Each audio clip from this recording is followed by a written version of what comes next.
Mais uma vez estamos aqui para estudar a Palavra de Deus. Nós, neste trimestre, temos estudado sobre Esdras, Neemias, a obra que eles realizaram em favor do povo de Israel e também o que pode representar para nós nos dias de hoje. É a lição número 5 que fala sobre o verdadeiro espírito da lei de Deus e como estava havendo uma transgressão do espírito da lei. Temos o privilégio de ter conosco aqui duas pessoas que têm participado várias vezes. Temos aqui o Rony. Tudo bem, Rony? Tudo bem. Obrigado por ter vindo. Obrigado por ter convidado. Pastor Antônio Moreira, mais uma vez juntos, depois de muito tempo. Obrigado. Tá? Que bom que vocês estão aqui. E nós vamos começar o estudo dessa manhã pedindo, como é de costume, a orientação de Deus para que o Espírito Santo possa abrir a nossa mente, impressionar o nosso coração, para que o que nós estudarmos seja aquilo exatamente que Deus pretende para cada um de nós. Então, a atitude de reverência, eu vou pedir ao Rony que nos dirija em oração. Senhor nosso Deus, nosso Pai, queremos agradecer pela oportunidade que temos do Senhor ter deixado exemplos e ter deixado orientações que são pertinentes na nossa rotina diária e nos nossos desafios que nós temos enfrentado a cada dia. Amém. Continue na nossa presença, que nós possamos ter o Teu Santo Espírito guiando o nosso coração para que nós possamos ouvir e principalmente colocar em prática nas nossas vidas o que aqui estudaremos. Amém. Então, veja, nós temos por hábito a cada trimestre estudar um tema específico. E você que não tem a lição, eu vou mostrar para vocês qual é, neste trimestre, lição da Escola Sabatina, Esdras e Neemias. Se você não tem, não se preocupe, você pode acompanhá-la através do mais.cpb.com.br, mais.cpb.com.br, ou pelas redes sociais, como você está nos acompanhando, também repetindo, é sempre bom, facebook.com/conexão 7, que é o número 7, Curitiba, repetindo, facebook.com/conexão 7, Curitiba. Eu falei no início aqui que a lição é a número 5 e que o tema é transgredindo o espírito da lei. Ora, a lei tem espírito? Se a gente parar para pensar assim, o sentido, o significado de uma norma que muitas vezes a gente se preocupa apenas com a letra literal de uma lei e de uma norma. E a lição desta semana ela quer mostrar que mesmo você estando supostamente guardando uma lei, observando uma lei, você pode não estar de acordo com o espírito, aquilo que a lei quis que se estabelecesse, não é mesmo? E eu vou ler aqui o verso da semana, que está em Neemias 5, capítulo 5, verso 11. Restituí-lhes hoje vos peço as suas terras, as suas vinhas, os seus olivais e as suas casas, como também o centésimo do dinheiro, do trigo, do vinho, do azeite que exigistes deles. Então aqui Deus está repreendendo o povo por uma prática que não estava de acordo com o espírito da lei, muito embora o povo achasse que estava guardando a lei. E quando a gente vê o tema dessa lição número 5, dentro desse contexto de Esdras e Neemias, até nós estávamos falando pouco tempo atrás, muitas vezes você estuda uma lição que não é da semana, porque você quer antecipar o tema e acaba se atrapalhando, né? Então, o tema da semana é o número 5, a lição 5 que fala exatamente isso que nós falamos agora. Contudo, quando eu estava estudando em casa, eu achei que havia um erro, porque a lição do trimestre anterior falava sobre atender os necessitados, os oprimidos, os aflitos, e de repente aqui numa lição que fala sobre Esdras e Neemias, reconstrução do muro, reconstrução de Jerusalém, esse tema parece que volta, né? Mas por que ele volta? Porque havia algo ali muito estranho acontecendo no meio do povo. Nós vemos que a obra estava sendo concluída, de reedificação, mas que alguma coisa estava acontecendo além daquela batalha externa. Porque nós já vimos aqui, Rony e Pastor Moreira, que o povo que estava à frente, os líderes à frente dessa obra de reconstrução de Jerusalém, eles tinham duas preocupações. Uma delas era em reconstruir e a outra de repreender ou se defender dos inimigos que buscavam atrapalhar o plano de reedificação.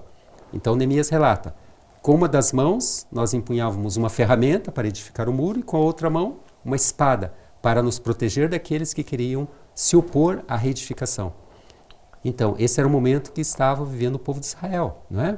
Agora, era batalha externa, mas havia uma batalha interna sendo travada pelo povo de Deus. Eu vou perguntar primeiro ao pastor Moreira. Qual era essa batalha, pastor? O que estava acontecendo com o povo? Ele estava se sentindo de que maneira? O povo tinha vindo do exílio, muitos deles pobres, e agora Neemias é confrontado com uma informação que parece que ele não conhecia até então. Ele estava envolvido na construção, na reconstrução dos muros. Ele estava à frente dessa tarefa e no sistema de Israel havia os anciãos que cuidavam de grupos diferentes de necessitados. E parece que esses líderes, fizeram ouvidos moucos aos reclamos do povo. Havia problemas de fome, havia problemas de usura, isto é, uso, empréstimo de dinheiro com juro que era proibido pela lei. Havia terras que foram hipotecadas e havia inclusive o problema de impostos muito altos que faziam com que as pessoas tivessem que vender sua terra ou vender seu produto para então poder pagar os impostos. E chegaram ao caso, até ao máximo, de vender-se a si mesmos ou aos seus filhos para poder fazer frente às maiores necessidades. Então a Bíblia diz que houve um grande clamor de homens e mulheres. É interessante, eu estava comentando agora há pouco, que os homens, era normal, eles tomavam a frente das questões que precisavam ser resolvidas. Mas neste caso a situação era tão grave, que as próprias mulheres se uniram aos homens no questionamento da situação que estava ocorrendo. Era um clamor geral. Clamor geral. Quer dizer, acima da média. Acima da média. Se a média era que houvesse clamor por parte dos homens, agora homens e mulheres clamavam, estava acima da média, né? E Rony, o que você poderia dizer a respeito disso? Que nós falamos espírito da lei, né? Era esse procedimento mesmo que Deus havia instituído para o povo de Israel, que acontecesse dessa forma? Eu gosto de dar um passo atrás e eu sempre lembro do primeiro verso áureo que eu aprendi quando estava lá pequenininho na minha cidade, que Deus sempre ele revela os seus planos para os seus servos, os profetas. E o que eu acho mais interessante é que a gente conhecia muito pouco sobre Esdras e Neemias. Se você perguntasse rapidamente, me dê 3 características ou 3 feitos, pouquíssimas pessoas vão conseguir rapidamente. E eu gosto muito de citar o preparo que essas 2 pessoas tiveram. Eles não nasceram no povo de Israel, na pátria. Eles nasceram cativos. A cultura deles, o nascimento era lá. Mas o coração e os princípios deles, aonde estavam? Eles eram estudiosos da lei mosaica. Eles eram estudiosos do que eles tinham no acesso à mão. E eles não fizeram absolutamente nada novo. Eles não vieram com uma nova lei, com uma nova revelação fantástica e maravilhosa. Não. Eles estudaram a fundo. E eles compreenderam o verdadeiro espírito da lei. A reconstrução não era somente de parede, tijolo, templo, não. Era uma reconstrução para que eles entendessem a função que eles tinham como povo. E quando Neemias veio, já haviam se passado vários anos desde que o povo voltou, o povo conseguiu ter o apoio legal do império para que eles reconstruíssem. Teve toda uma estratégia dos inimigos para que Neemias fosse falar, não, Neemias, o que ele quer fazer? Ele quer construir a cidade para que ataque o império. Ele falou, não, ele conseguiu com habilidade e com clamor a Deus fazer tudo isso. Agora nós estamos com o templo reconstruído, nós estamos com o muro reconstruído, só que precisava reconstruir o povo. Então ele faz essa provocação da lei. E o que eu acho extraordinário, ele não cria uma lei nova. Interessante, porque até nós vamos ver na próxima lição, semana próxima, que fala sobre a questão de que havia um hábito de a cada 7 anos eles lerem a lei perante o povo, né? E nós estamos antecipando só para você até já ter um pouquinho de curiosidade, mas isso que você falou é importante, é para que o povo compreendesse o verdadeiro espírito, o significado das leis. Muito embora aqui, aparentemente, formalmente estava tudo certo, não era o que estava acontecendo. Porque o povo estava clamando pela opressão sofrida por parte dos próprios compatriotas. Ou seja, os líderes do povo de Israel naquele momento estavam oprimindo justamente o próprio povo. Isso era contrário ao espírito da lei. Você quer complementar? E o que é extraordinário é que eles estavam oprimindo dentro da lei. Formalmente Dentro estavam da lei. corretos. Porque muitas vezes, quando nós só olhamos para a lei, ela torna-se algo pesado, algo ruim. Quando você amplia a lei, você entende o significado dela, não é um peso. Eu estava exatamente nessas palavras. O espírito da lei é o amor. E era o que estava faltando. A gente lembra da história do jovem rico, quando ele perguntou a Jesus, o que eu devo fazer para herdar a vida eterna? E Jesus falou, você guarda os mandamentos. Quando Jesus mencionou a segunda tábua da lei, honrar pai e mãe, não ser desonesto, etc., ele encheu o peito e disse assim, faço isso desde que sou criança. E Jesus falou, então falta só uma coisa para você. Viva o espírito da lei, vá à venda tudo que tem e dê aos pobres. Então, esse é o espírito da lei. A lei, ela tem um aspecto legal, mas por trás dela, amor a Deus sobre todas as coisas, amor ao próximo como a si mesmo. Porque ali o amor do jovem era pela riqueza, né? Pela riqueza. Muito embora ele formalmente estava obedecendo, ele acredito que devolvia o dízimo, ele dava as ofertas, ele ajudava as pessoas, mas o coração dele estava aí. Jesus falou que o espírito da adoração era abrir mão de tudo para seguir a Deus. Né? Interessante isso. Agora, eu pergunto, pastor, Esdras, sabemos, era um sacerdote. Até você falou o período que ele esteve ali para esse preparo, né? Durante esse momento foram 13 anos, se me falha a memória, 13 anos. Agora Neemias, que era o governador de Judá, nomeado pelo rei Artaxerxes, né? Do Império Babilônico, para governar e para administrar essa reconstrução. E nós paramos agora aqui e fazemos uma reflexão comparativa ao que nós temos hoje no nosso sistema de governo, onde o pastor falou bem, existem os tributos que são pagos para que o Estado, o governo, o administrador gerencie esses recursos em favor da própria população que paga esses impostos, né? Infelizmente não é o que nós vemos. Acontecem muitas distorções e a todo momento nós estamos ouvindo isso nos noticiários, né? Mas naquele momento me chamou a atenção uma coisa, porque aqui Neemias era governador, então vamos pensar assim, ele tinha certos privilégios e quando ele chegou lá e viu toda aquela situação, o que estava acontecendo, qual foi a atitude dele? Primeiro, com relação aos próprios privilégios, em relação àquilo que era de direito a ele. Como que ele tratou essa situação, percebendo que o povo estava clamando? Ele abriu mão desses direitos. Durante 12 anos que ele governou, ele nunca pegou nenhum recurso. E até mais do que isso, ele ajudou os necessitados que vinham. Ele chega a dizer que ele alimentou 150 famílias durante um certo tempo. E mais, eu achei interessante uma coisa que às vezes passa desapercebido. Ele diz assim, eu e meus moços fizemos isso. Nós não somente ajudamos ao próximo, como nós até fomos lá ajudar a reconstruir o muro. Ele mandava, mas ele mandava mais pelo exemplo do que pela palavra, né? E ele deu esse exemplo de ser altruísta, de ajudar. Ele disse assim, eu nunca comprei terra nenhuma aqui. Ele podia comprar, porque se tinha gente empobrecida, era porque alguém estava vendendo suas terras, é porque alguém estava comprando de uma forma prejudicial. Prejudicial ao vendedor, né? Mas ele não fez nada disso. Provavelmente, dizem os entendidos, Neemias era um homem rico. Ele veio já da Pérsia rico. E ao contrário, ele ficou pobre lá. Não digo pobre totalmente, mas ele, 12 anos... Governando, sem ter nada, e alimentando outros ainda, e ajudando outros, você imagina que ele perdeu muita coisa. Agora, Rony, para e pensa, né? Uma pessoa como essa. Eu lembro que há uns 2 anos atrás, nós estamos aqui em 2019, então foi no final de 2016, né?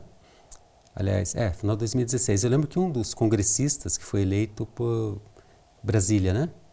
Para a Câmara, ele abriu mão de receber uma série de privilégios e tal. Eu achei aquilo bacana, assim, porque a pessoa chegou... Regulf, né? Até falando dele. Eu acho que vale a pena até falar sobre isso, né? Porque é uma referência positiva. E que ele chega no Congresso e percebe os privilégios que todos os congressistas têm e ele se chocou com aquilo, se deparou com uma situação diferente daquele povo que ele representa. Então ele abriu mão disso tudo. Hoje eu não sei como está a situação, não sei. Não sei se outras pessoas seguiram essa referência, esse exemplo. Mas eu penso que se, de fato, hoje as pessoas que têm esse privilégio, têm esse direito, legalmente falando, têm o direito. Aliás, muitos justificam, né, dizendo, mas isso é legal. Mas é moral. Mas será que é moral? O povo passando o que está passando? E o povo de Israel, naquele momento, passando por o que estava passando. E daí Neemias, como governador, abre mão de tudo isso e, pelo contrário, como o pastor bem disse, acaba lançando mão do seu patrimônio pessoal para auxiliar e pessoalmente ir até lá com seus auxiliares e ajudar na reedificação do muro e da cidade. Eu lembrei de um texto de Paulo, 1 Coríntios 6,12. O que diz? Todas as coisas são lícitas, mas nem todas convêm. Nem todas convêm. Então, talvez você captar o espírito da lei, né, Rony? Sim. A gente está falando bastante da lei e da lei. Eu gostaria de falar um pouquinho o que era a lei em específico. Nós não estamos falando do espírito dos 10 mandamentos, nem da lei cerimonial. era da lei civil que regia aquele povo. Então tinha algumas normas com relação, sempre, o objetivo final da lei é a proteção. Então o povo ele saiu daí de uma escravidão de 4 séculos e foi criado algumas normas. A norma era o seguinte entre o povo. Se você tem alguém entre o teu povo que está passando necessidade e ele faz um empréstimo, o empréstimo era lícito, tá? Então tinha 2 coisas. Você tinha que pagar o empréstimo, não podia ter juro. Essa era uma regra básica. Entre o povo não poderia ter juro. Só que ao mesmo tempo, se a pessoa não pagasse aquele dinheiro, ela era considerada ímpia. Eu acho que isso é 2 princípios básicos de uma orientação com relação a empréstimo. O empréstimo era o seguinte: você está precisando de uma ajuda, eu te ajudo, mas não é só dinheiro. Toda a sociedade se organizava para ajudar o teu negócio para que ele prosperasse e você devolvesse o dinheiro e você, com condições, você tornasse a emprestar para que mais pessoas tivessem isso. Porque você tem custos e quando você tem uma sociedade que ela se ajuda mutuamente, você consegue ter sucesso. Mas tinha uma regra. Se você não devolve, você é considerado ímpio, você tem que pagar. Não tem condição de pagar, certo? Então eu posso oferecer um filho meu para que trabalhe para você durante um tempo. E essa que era a grande diferença. Todas as sociedades, em geral, da Mesopotâmia, do Oriente Médio naquele período, era uma prática normal emprestar dinheiro a juro. Normal. O povo de Deus era orientado para que não cobrasse juro. E tinha um juro sobre o alimento e um juro sobre a riqueza. A prata era cerca de 50% ao ano. No alimento era 100% ao ano entre os outros povos. E muitas pessoas se tornavam escravas. E é bom a gente definir o termo escravidão, que a gente vê muito sobre o que a gente viu de escravidão com os negros no continente americano. Não é essa escravidão. Era escravidão de eu vou trabalhar para você sem receber, só que tinha toda uma legislação, porque o servo não podia ser humilhado, não podia ser morto, não podia ser exposto e o máximo que você poderia trabalhar para pagar a sua dívida eram 6 anos. E no 7º ano você era libertado. E não era, tchau, suma daqui. Não, eu tinha que dar condições para que você reconstruísse a sua vida. Então toda a lei que nós estamos falando era, você empresta um dinheiro, você devolve esse dinheiro, e se você não tem condição de você pagar, você trabalha para outra pessoa. Essa era a lei. Mas o que nós estávamos vivendo? Nós estávamos vivendo um contexto de que eu emprestava dinheiro a juro, e eu não ajudava você para que o teu negócio desse certo. Não, eu torcia, eu criava mecanismos, eu sendo do alto escalão, eu criava mecanismos para que você não devolvesse o empréstimo para mim. Porque o meu intuito era que você se tornasse meu escravo e eu ficasse mais rico e mais rico. Quando Neemias vem, o que ele faz? Ele vê todo aquele problema e ele fala, como que eu vou resolver isso? E a Bíblia fala que ele ficou triste, que ele orou a Deus e Deus deu a sabedoria. E quando nós buscamos a Deus e não a nossa sabedoria, Ele dá grandes e extraordinárias ideias. E ele deu, o que ele fez? Ele deu o exemplo? Deu. Mas antes ele chamou todas essas pessoas ricas e falou, a gente construiu tudo isso aqui junto, né? Legal. Eu comprei diversos judeus que estavam servos e escravos das outras nações, eu comprei do meu dinheiro. E eu os libertei. E eu não vou cobrar nada. E é justo vocês fazerem isso, tirarem da escravidão dele para que ele se torne escravos seus? Porque estava servindo, parece que de zombaria das outras nações, Sim. né? Sim. E esse era o ponto. Esse era o ponto, né? Neemias apelou para isso. Olha, presta atenção. Nós já temos os inimigos externos. E agora nós damos motivos para eles zombarem de nós e o nome de Deus ser vilipendiado. Perfeito. Não tem cabimento isso. E o que ele fez daí com esse povo, como o Rony estava falando? Ele chamou esses líderes? Ele chamou os líderes e parece que não deu muito resultado. É? Você percebe no texto ali que ele conversou com os líderes, os desafiou, falou, olha, isso não é bom o que vocês estão fazendo. Não está certo. E aí, diz assim, e ele convocou uma grande assembleia contra eles. Essa palavra contra mostra que havia uma oposição. Foi um segundo passo. Né? Essa assembleia para definir no lugar deles. E essa assembleia era popular, todo o povo presenciando. Todo o povo. É como se fosse a igreja hoje. Sim. Né? Então ele convocou esse povo e expôs o problema para o povo. E daí, então, eles chegaram a uma solução com a concordância dos maiorais agora. Quer dizer, colocou esses maiorais numa situação difícil, né? Ele Como foi que eles vão sábio, falar? né? Sábio, né? Ele foi sábio porque, primeiro, ele conversou em particular com eles. Deu testemunho pessoal. Deu um testemunho pessoal. Desafiou-os. Como eles silenciaram, ele disse, agora tem um segundo passo. Veja, naquele momento de oração que você mencionou, Deus certamente deu discernimento para ele. Ele poderia, na posição dele, ser um indivíduo assim, um mandão, né? É assim e acabou. Mas não, ao contrário. Primeiro, ele tinha moral para exigir deles. Sim. Porque ele tinha já dado o exemplo. Parte dele ele fez, né? E então, o líder, sabe, o líder tem que entender isso, né? De que ele é responsável pelas suas atitudes. E mais ainda, ele é responsável pela mudança de outras atitudes das outras pessoas. E eu vejo ali que até tem um momento em que Neemias ele se coloca diante de Deus, tipo, prestando contas daquilo que ele fez, e ele meio que reclama em favor de si, que Deus levasse em conta aquilo que ele havia feito, né? É o último verso do capítulo. O último verso, né? Capítulo Então, 5. até o Rony falou uma coisa interessante, né? Às vezes a gente reclama, e isso perante Deus não, digamos, não é de todo errado, porque nós estamos argumentando, nós estamos não questionando a Deus, a vontade dele, mas assim, arguindo com ele, dialogando, como a gente faz com uma pessoa que a gente confia, né? Sim. Até tentando entender a motivação. E ele fala, ó Senhor, mas leva em conta isso que eu fiz, porque na realidade ele tinha plena consciência do que o que ele fez era o correto. Ele não estava reivindicando o mérito da ação, mas ele estava pedindo que Deus levasse em consideração aquilo que ele havia feito de todo o seu coração.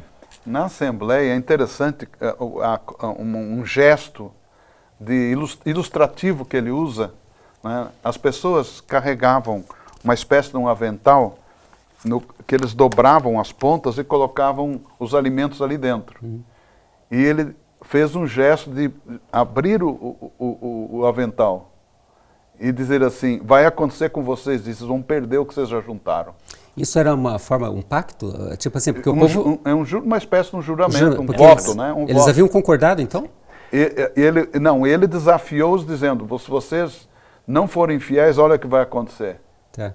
E aí o povo desafiou o povo a fazer um voto. Né? Um voto. Nessa, assim, ó, vamos puxar o contexto. O que ele está fazendo? Ele está reconstruindo a identidade do povo baseado na lei que eles tinham. E ele usou todos os artifícios que estavam na lei. O que ele fez? Ele chamou a população. Então não foi algo isolado, ele chamou o povo. E ele conversou com os líderes e os que tinham dinheiro para o povo. E o que ele fez? Ele expôs uma situação que era a lei e ele jogou para eles, tendo o povo como apoio. Qual que era o grande objetivo? Gente, nós somos a nossa nação, é o povo de Deus, nós temos que nos ajudar, nós temos que saber que quando tem algo de empresta com juro, com não juro, é para que a gente não seja escravo de nação nenhuma. E o que é interessante, como que o povo sabia que algo era muito sério? Quando você fazia um juramento. Aí entra o que o pastor falou. E para que esse juramento fosse algo que o povo entendesse que era sério, tinha que ser na presença de quem? Dos sacerdotes. Ele chama quem? E ele chamou os sacerdotes. Quem que era? Esdras, né? Sim. E outros. E o que é mais interessante, ele deixa dar mais um passinho atrás. As sinagogas, elas começaram naquele período. E o povo começou a ter acesso ao estudo naquele período. Porque até então era exclusividade do sacerdote. Esdras faz o quê? Diversas cópias, chama o povo e fala, vocês têm que conhecer a lei. Porque conhecendo a lei é o caráter de Deus, é a proteção de Deus. Isso eu acho extraordinário. Ele pegou e, literalmente, ele colocou o poder na mão do povo. Ele colocou o acesso à palavra de Deus, que ela é libertadora, na mão do povo. E as coisas aconteceram com ilustrações que Deus fez. Então a assembleia estava todo o povo. Estavam o líder do povo, estavam o sacerdote. E quando você queria falar que algo era muito sério, você fazia um juramento. E nós temos diversas palavras falando se você quebra um juramento, você tinha uma maldição. E se você cumpre, você tem uma bênção. Então o que ele fez? Olha, vamos devolver tudo o que foi pego do povo. Ele não falou, foi injusto, vocês roubaram, falou, não, o nosso povo clama, o nosso povo tem fome, vocês aceitam devolver para esse povo as suas posses, para que eles possam produzir, para que eles possam fazer as suas coisas? Aí ele faz o ato, ele fala, vocês aceitam? Então vamos jurar. E ele pegou a vestimenta dele e ele levantou. E quando ele joga, ele fala uma maldição. E se vocês não cumprirem, se nós não cumprirmos isso, nós perderemos tudo o que nós temos. Então o povo viu e falou, olha, é muito sério. É na presença dos sacerdotes. Houve um juramento. E o povo passa a ter um sentimento de que o seu clamor e a sua dor será ouvida por Deus. Isso é extraordinário nessa lição. Interessante, né, pastor? E se fosse hoje, então, para a gente pensar em tudo isso que nós falamos, nós estamos chegando já ao final do estudo, né? Até, se fosse para resumir tudo isso que nós vimos agora, chegar nesse ponto, o que o pastor diria para nós em termos de resumo?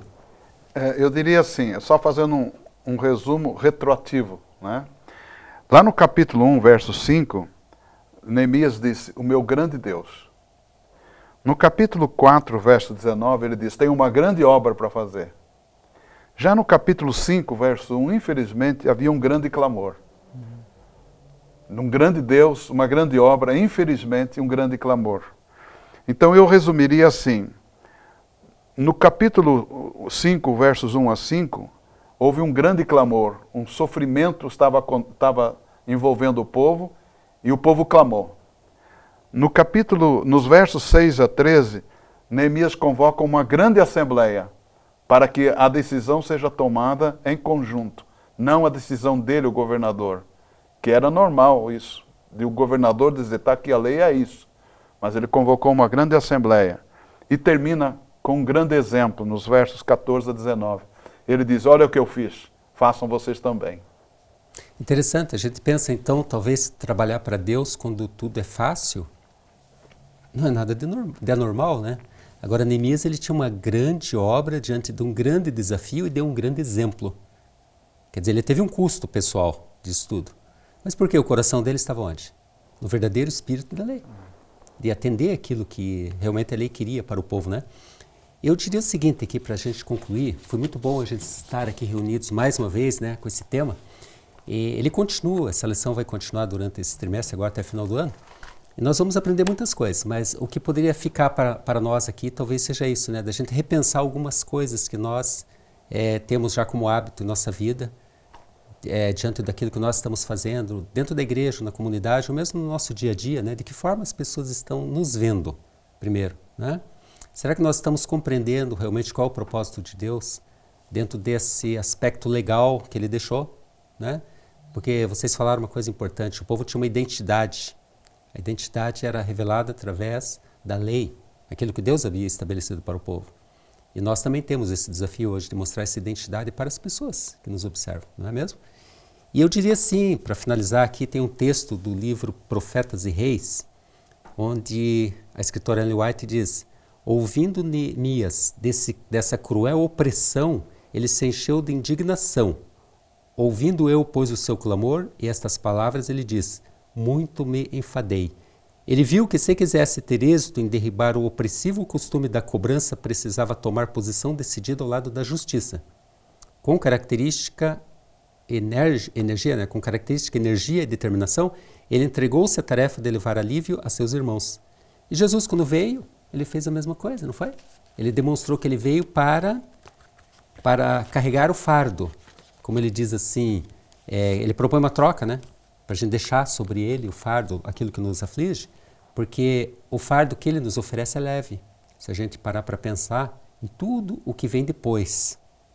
Eu vejo que nós, quando estamos envolvidos nesse pensamento do espírito da lei, que ela tem por trás a proteção, como você bem disse, basta examinar leis de trânsito, porque existem, para que haja segurança, né? Para que haja ordem, paz.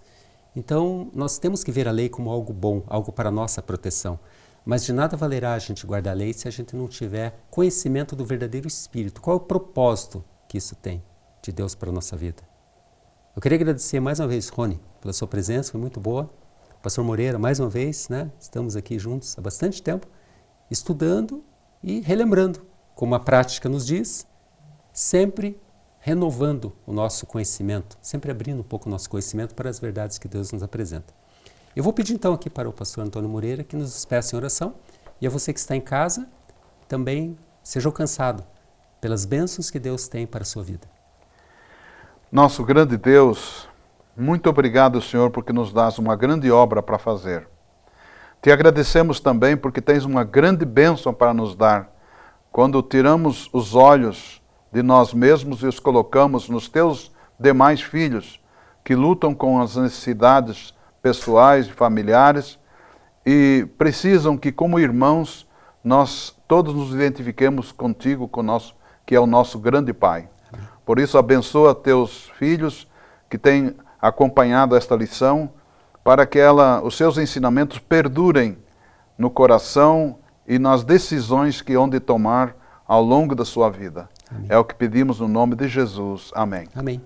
Na próxima semana, a leitura da palavra. Que você esteja em paz, que Deus acompanhe você e seus familiares e até o nosso próximo encontro. Amém. Conexão 7. Amém.